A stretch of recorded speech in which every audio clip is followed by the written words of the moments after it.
another note to annotate and build on how the text is introducing Impressionism. In their second paragraph, they introduce you to a number of the important artists who made up this group.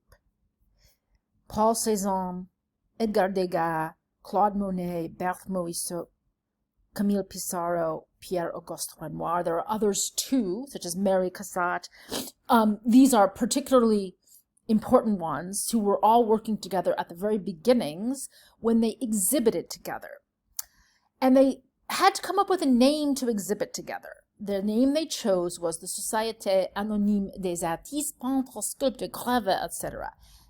I don't really like the textbook's translation of that, anonymous corporation. No, society would have been more like cooperative, because they were actually being led by the artist Camille Pissarro, who was a follower of Pierre-Joseph Proudhon, who we already were introduced to when we talked about the various strains of socialism around 1848. And his idea was that rather than the workers seizing the state, as Marx was suggesting would happen under Marxism, that instead people would create alternate social relations from those of the worker and the capitalist overseer. And those alternate socialist relations would be your own cooperatives that you would use to kind of create the world that you want to see. So I did want to stress that because there is certainly a strain still of the kind of socialist thinking that we associate with realism coming from Pissarro into this group and into the idea of how they would exhibit together.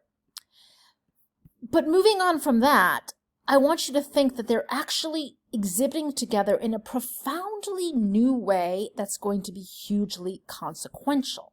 The Salon had had a monopoly on the exhibition of art in a way that would garner attention since the 1780s, David's time.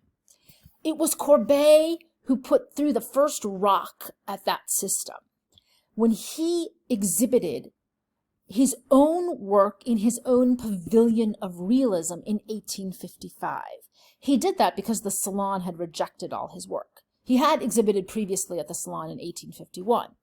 But when he was rejected, he essentially constructs his own exhibition space literally across from the Salon space and decides to show his own work independently. That was a dramatic move. By Manet's time, Napoleon III had announced that because there were so many complaints, that no one is allowed to essentially exhibit at the Salon but the academicians who are officially legitimized by being part of the Academy of Painting and Sculpture, the Academy of Beaux-Arts, that they're going to open a second space. There's going to be the Salon, and then there's going to be the Rejects Salon. The Salon de Refusés, there should be an accent aigu there. Couldn't get PowerPoint to do it.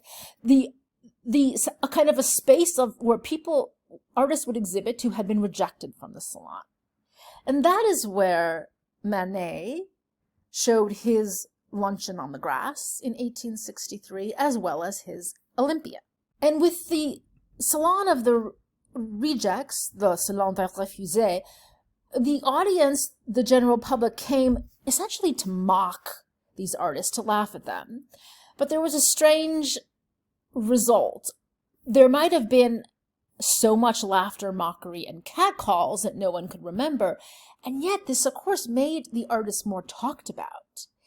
It drew attention to their work in a heightened way. This was called a succès de scandale. This is certainly nothing strange to our world. A performer can be notorious, right? Can have notoriety. And this was beginning to happen with the Salon des Refusés.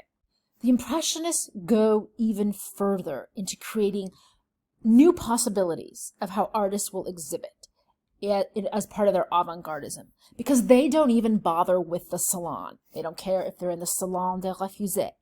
Because they're having their own cooperative, their society organizes an exhibition independently in the space of a very esteemed photographer, Nadar, who was one of the great photographers of 19th century France, and photographed the luminaries of culture, the great actors and actresses, the great writers.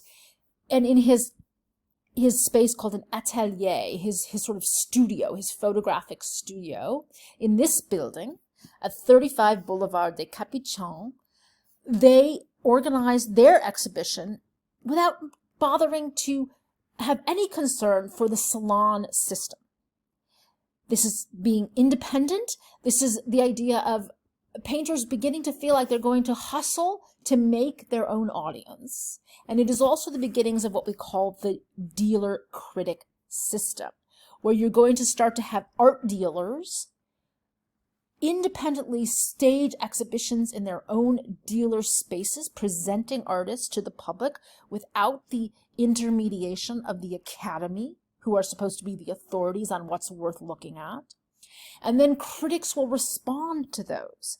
Individual artists will be out in the world. Individual critics will be shaping taste. And this is going to essentially bypass the idea that the academy is the arbiter of taste. It's the death of the academy and the beginning of the independent gallerist promoting artists directly to art lovers.